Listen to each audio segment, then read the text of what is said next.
ഏത് generation range rover എടുത്താലും exterior ഡിസൈനെ പോലെ തന്നെ ഇന്റീരിയറിലും കുറെ സിമിലാരിറ്റീസ് ഉണ്ട്. അതിൽ ഏറ്റവും അട്രാക്റ്റീവ് ആയി എനിക്ക് നിൽക്കാറുള്ള ഇതിന്റെ സീറ്റ്സ് ആണ്. ഒരു കമാൻഡിംഗ് പൊസിഷനിലുള്ള സീറ്റാണ് റേഞ്ച് റോവറിൽ വരാറുള്ളത്. ഞാൻ മുമ്പത്തെ എപ്പിസോഡിൽ പറഞ്ഞിരുന്നു, I had one 1985 model Range Rover. അന്നുള്ള model, that was the first Range Rover edition.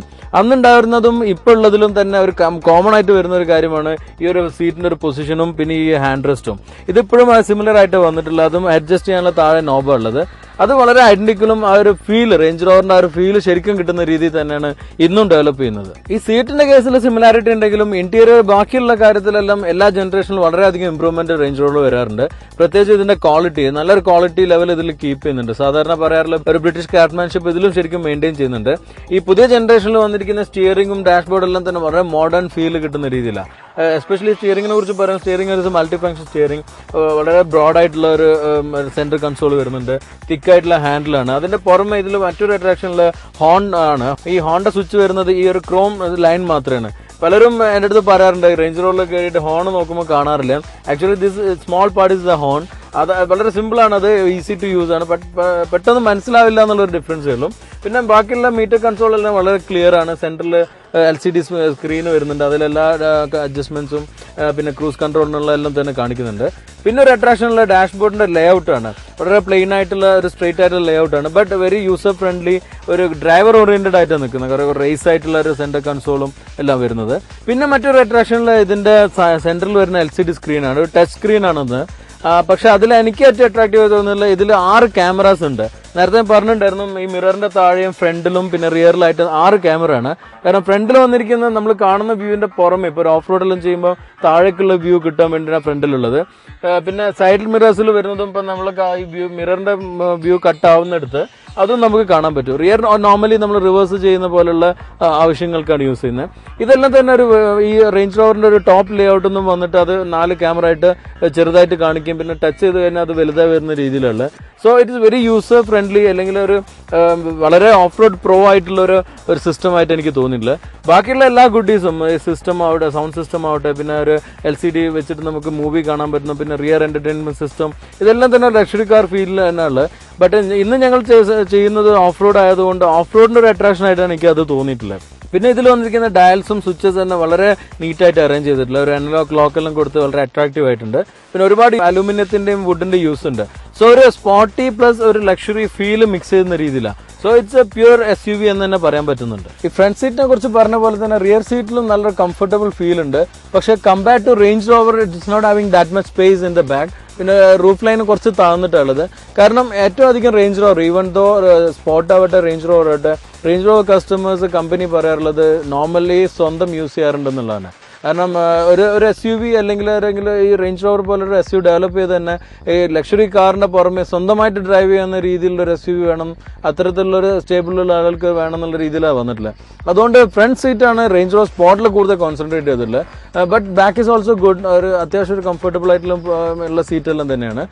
And there is an entertaining system in the back, അതെല്ലാം അട്രാക്റ്റീവ് ആണല്ലോ. പക്ഷേ it's not so much spacious as a Range Rover, normal Range Rover. Otherwise it's also very good and it's very luxurious anyway. നല്ല luxurious ആയിട്ടുള്ള കാറാണ്. 5 പേർക്ക് സുഖമായിട്ട് പോകാൻ പറ്റുന്ന സ്പേസും ഉണ്ട്. Altogether it's a very good blend of a luxury and sport.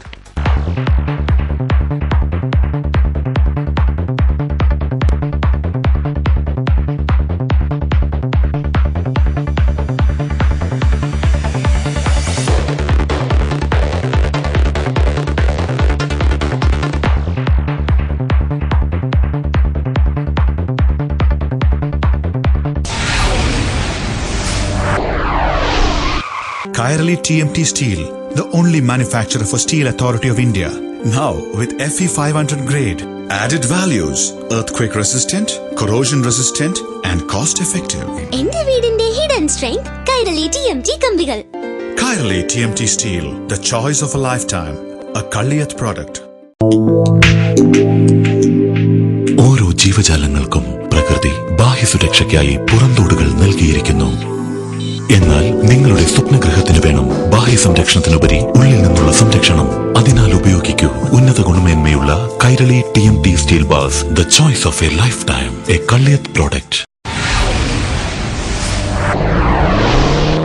ഇന്ന് ഞങ്ങൾ ടെസ്റ്റ് ഡ്രൈവ് ചെയ്യുന്ന റേഞ്ച് റോവർ സ്പോർട്ട് HSCയിലുള്ളത് ഒരു V6 ടർബോ ഡീസൽ എഞ്ചിനാണ്, 3 ലിറ്റർ എഞ്ചിനാണ്, 2993 cc ആണത്. ആൻഡ് 245 HP ആണ് ഇതിന്റെ പവർ, 600 Nm ടോർക്കും ഉണ്ട്. ഇതിൽ ഫിറ്റ് ചെയ്തിരിക്കുന്ന 6 സ്പീഡ് ഓട്ടോ ട്രാൻസ്മിഷൻ ആണ്. എന്നാൽ ഇതിന്റെ ഒരു അട്രാക്ഷൻ സാധാരണ പറയാറുണ്ട്, ഓഫ് റോഡ് വെഹിക്കിളിന്റെ എസെൻസ് എന്ന് പറയുന്ന ലോ റേഞ്ച് ഗിയർ ബോക്സ് ആണ്, ട്രാൻസ്ഫർ കേസ്. അത് കൂടി ഉള്ളതാണ് ഇതിന്റെ ഏറ്റവും വലിയ അട്രാക്ഷൻ എനിക്ക് തോന്നിയില്ല. കാരണം being an SUV and off road it is an essential to have a low range gear box. അത് ഇതിലുണ്ട്. So will see how it performs in the off road condition.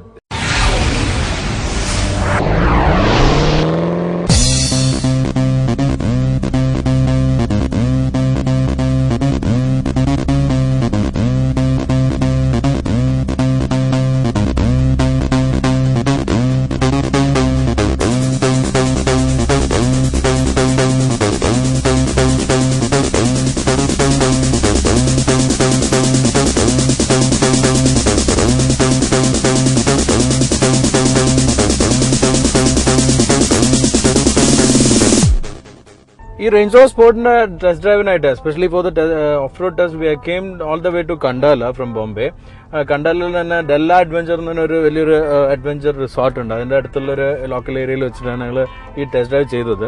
But on the way on the express highway I was really enjoying the power of this car. ആ V6 എഞ്ചിന്റെ power ശരിക്കും express ഹൈവേയിൽ enjoy ചെയ്യാൻ പറ്റുന്നുണ്ട്. കാരണം ഇതിന്റെ speed maximum 200 ആയിട്ട് limit ചെയ്തിട്ടുണ്ട്. ബട്ട് ഒരു 180 വരെ, even it was raining, I was able to do that. ഒരു ഈസിലി തന്നെ ചെയ്യാൻ പറ്റും, ഒരു എഫേർട്ട്ലെസ്ലി ചെയ്യാൻ പറ്റുന്നുണ്ട്. പിന്നെ ഈ കയറ്റെല്ലാം വരുമ്പോൾ അതിന്റെ 600 Nm ടോർക്കും അറിയാൻ പറ്റുന്നുണ്ട്. പക്ഷെ ഒരു ഡ്രോബാക്ക് എനിക്ക് ഹൈവേ തോന്നിയ എസ്പെഷ്യലി ഷാർപ്പ് ബെൻഡെല്ലാം വരുമ്പോൾ ബോഡി റോള് അല്പം അധികമാണ് ഇതിൽ. അതുകൊണ്ട് we are not getting that much confidence when you taking the sharp bends. അപ്പം നമ്മൾ എന്തായാലും സ്ലോ ഡൗൺ ചെയ്യേണ്ടി വരുന്നു. ഇപ്പോൾ ഒരു നല്ലൊരു സ്പീഡ് പോകണ ഒരു 80-60 ഇടയ്ക്കുള്ള ഒരു സ്പീഡിലേക്ക് എല്ലായിട്ട് കുറയ്ക്കേണ്ടി വരുന്നുണ്ട്. അത് ഈ ഒരു സസ്പെൻഷന്റെ ഒരു ഡ്രോബാക്ക് ആയിട്ട് എനിക്ക് തോന്നിയില്ല. കാരണം എയർമാറ്റിക് സസ്പെൻഷൻ ആണ്, വളരെ കംഫർട്ടബിൾ ആണ്. ആക്ച്വലി ലോങ് റണ്ണിലും ഇപ്പോൾ മോശം റോഡിലെല്ലാം നല്ലൊരു ആക്ഷനാണ് തരുന്നത്. പക്ഷെ അത് സോഫ്റ്റ് ആയതുകൊണ്ട് ഈ ഒരു body roll is taking away the fun in the corner. അതാണ് ഒരു ഡ്രോബാക്ക് തോന്നിയത്. But coming to the positive side, lot of positive sides are in this car. കാരണം ഞാൻ നേരത്തെ പറഞ്ഞതിന്റെ ഒരു ഡ്രൈവിംഗ് പോസ്റ്റർ വളരെയധികം ഒരു കമാൻഡിംഗ് ആയിട്ടുള്ള ഒരു പോസ്റ്ററാണ്. നല്ലൊരു ഡ്രൈവ് എൻജോയ് ചെയ്യാൻ പറ്റുന്ന രീതിയിലുള്ള ഒരു പോസ്റ്ററാണത്. അതുകൊണ്ടായിരിക്കണം കൂടുതൽ പേരും ഈ റേഞ്ച് റോവറിനോടുള്ള ഇഷ്ടം ഇപ്പോൾ കൂടിയിട്ട് range rover sale as double now. അതും അതിന്റെ പുറമെ നമുക്കിപ്പോൾ കേരളത്തിൽ അടക്കം സർവീസ് അവൈലബിൾ ആണ്. അതുകൊണ്ടുള്ള ഒരു ബെനിഫിറ്റും ഉണ്ട്. മോർ ഓവർ ഇപ്പം ഓഫ് റോഡിംഗ് ടെസ്റ്റ് ഡ്രൈവ് ആണെങ്കിൽ കൂടുതൽ ചെയ്തുകൊണ്ടുകൊണ്ട് ഓഫ് റോഡിങ്ങിന് വേണ്ട ഒരുപാട് എയ്ഡഡ് ഇതിൽ വന്നിട്ടുണ്ട്. അതിൽ വൺ ഈസ് ടെറൈൻ കൺട്രോൾ എന്ന് പറഞ്ഞ സിസ്റ്റം. നമുക്ക് ഇതിൽ ടെറൈൻസ് സെലക്ട് ചെയ്യാൻ പറ്റും. നേരത്തെ പറഞ്ഞിരുന്നായിരുന്നു 4 രീതിയിലുള്ള ടെറൈൻസ് സെലക്ട് ചെയ്യാം. അത് നമ്മൾ ഒരു നോബ് ഇവിടെ ലിവറിന്റെ ബാക്കിലായിട്ടുള്ള ഒരു നോബ് ഉണ്ട്. അതിൽ നമ്മൾ മഡ്, സാൻഡ്, റോക്ക്, പിന്നെ എക്സ്ട്രീം കണ്ടീഷനിൽ സ്ലിപ്പറി ആയിട്ടുള്ള മഡി റോക്ക് എന്നുള്ള ഏരിയയിലും അങ്ങനത്തെ ഒരു കൺട്രോൾസ് ആണ് വന്നിട്ടുള്ളത്. സാധാരണ നമ്മൾ ഓഫ് റോഡ് ചെയ്യുമ്പോൾ ഫസ്റ്റ് എക്സ്ട്രീം കണ്ടീഷനിലേക്ക് പോവുകയാണെങ്കിൽ നിർത്തി വെച്ചിട്ട് വണ്ടി ന്യൂട്രലാക്കി നിർത്തിയിട്ട് ലോ റേഞ്ച് സെലക്ട് ചെയ്യാം. എന്നിട്ട് നമ്മൾ പോകാൻ പോകുന്ന ടെറൈൻ ഏതാണോ അത് സെലക്ട് ചെയ്യാം. ഇപ്പൊ ഞങ്ങളൊന്ന് ചെയ്ത ഒരു മഡി ക്രാവൽ ആയിട്ടുള്ള ഒരു റോക്കി ടെറൈൻ ആണ്. അപ്പോൾ ഒരു സെക്കൻഡ് ഓപ്ഷനാണ് ഇതിൽ വന്നിട്ടുള്ളത്. അത് സെലക്ട് ചെയ്ത് കഴിഞ്ഞിട്ട് നമ്മൾ ലോ റേഞ്ച് എൻഗേജ് ചെയ്തു. എന്നിട്ട് ഞങ്ങൾ ഹൈറ്റ് അഡ്ജസ്റ്റ് ചെയ്യാം. ഹൈറ്റ് അഡ്ജസ്റ്റ് ചെയ്യുമ്പോൾ ഒരു 8 ഇഞ്ച് വരെ ഹൈറ്റ് റേസ് ആവുന്നുണ്ട്. അത് 3 നമ്മൾ സെലക്ട് ചെയ്ത് കഴിഞ്ഞാൽ we are ready for any off roading. അത് ചെയ്യുമ്പോൾ we had a very exciting experience. വളരെയധികം എൻജോയ് ചെയ്യാൻ പറ്റുന്ന ഒരു എക്സ്പീരിയൻസ് ഉണ്ടായത്. And with the response of this